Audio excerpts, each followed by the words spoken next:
Aujourd'hui, dans votre édition des initiatives, nous vous proposons de vous initier au Stirpod tout l'été avant d'adopter ce monocycle électrique dès la rentrée. Paris réserve un bon accueil aux meilleurs amis de l'homme, selon un classement effectué par un site internet de location de vacances. Mais avant cela, stop aux mégots qui polluent la plage de Palavas-les-Flots. L'office de tourisme distribue des cendriers de poche pour éduquer les fumeurs peu scrupuleux. Palavas, sa horde de maillots de bain, son sable fin et ses mégots.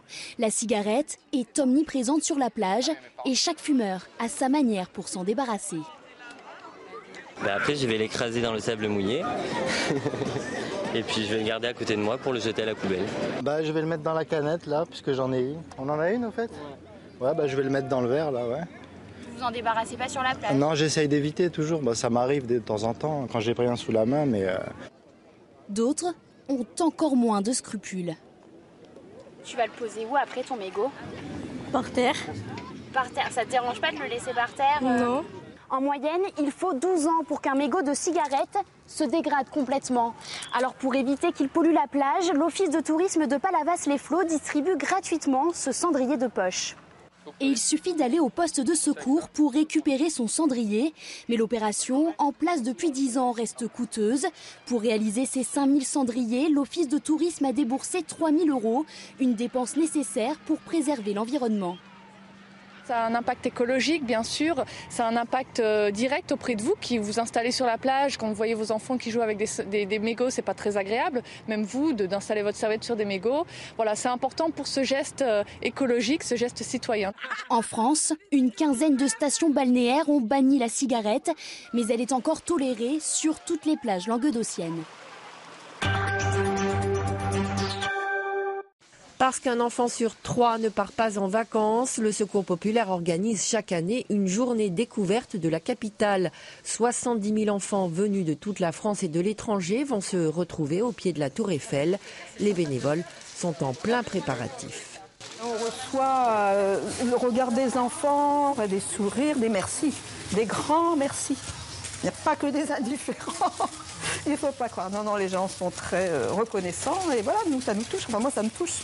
Cet événement exceptionnel est très attendu par les bénéficiaires qui seront accompagnés par près de 10 000 bénévoles au pied de la Tour Eiffel. Les touristes et leurs toutous sont les bienvenus à Paris. La capitale aime les chiens, comme l'affirme ce classement réalisé par un site internet de location de vacances. Les parcs, jardins et même de nombreux établissements accueillent volontiers les animaux de compagnie. Paris, ses parcs, ses jardins, ses coins d'ombre où il fait bon se prélasser. Une ville, paraît-il, idéale pour nos amis à quatre pattes. De quoi attirer encore plus de touristes. Enfin, faudrait-il qu'ils souhaitent voyager avec leurs chiens. Non, on ne pouvait pas venir avec lui. Non. C'est vraiment difficile dans une ville de les emmener dans les musées ou ailleurs. Ça me paraît vraiment difficile. Ce n'est pas possible dans l'hôtel et puis ce n'est pas facile d'emmener un chien ici ou un animal. Du coup, je n'y ai jamais pensé.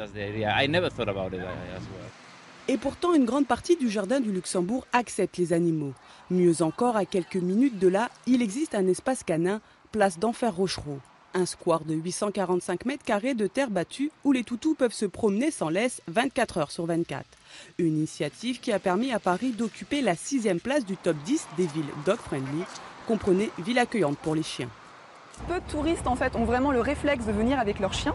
C'est pour ça aussi qu'on a voulu intégrer Paris dans notre classement des 10 destinations dog-friendly pour reconnaître en fait cette volonté aussi nouvelle d'attirer un petit peu plus de touristes avec leurs animaux.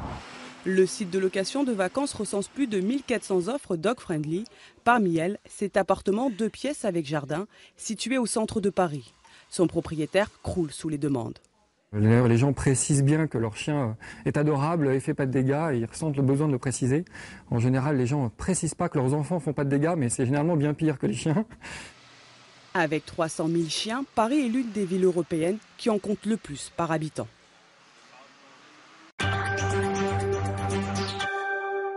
Rouler sur le sol sans pédale avec une seule roue, c'est le Stirpod, un nouvel engin inventé par un électronicien bourguignon qui va rivaliser avec les trottinettes. Ce nouveau moyen de locomotion très pratique permet de se déplacer sur les espaces piétons. 20 kg, une selle et une roue pouvant atteindre les 12 km/h. Il suffit de s'y asseoir pour faire rouler l'engin. Plusieurs curieux veulent relever le défi. Les sensations me rappellent un peu ma jeunesse, c'est-à-dire quand j'ai appris à faire du vélo. Il faut agir sur le bassin pour arriver à garder l'équilibre. On essaye d'aller tout droit.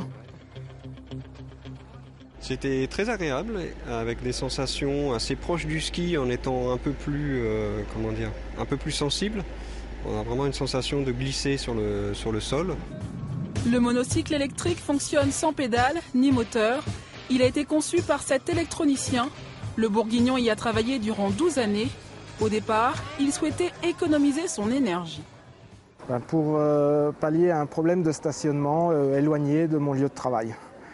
Et donc je cherchais un moyen de locomotion qui permettait de faire 4-5 km rapidement et de pouvoir loger ça dans mon coffre de voiture.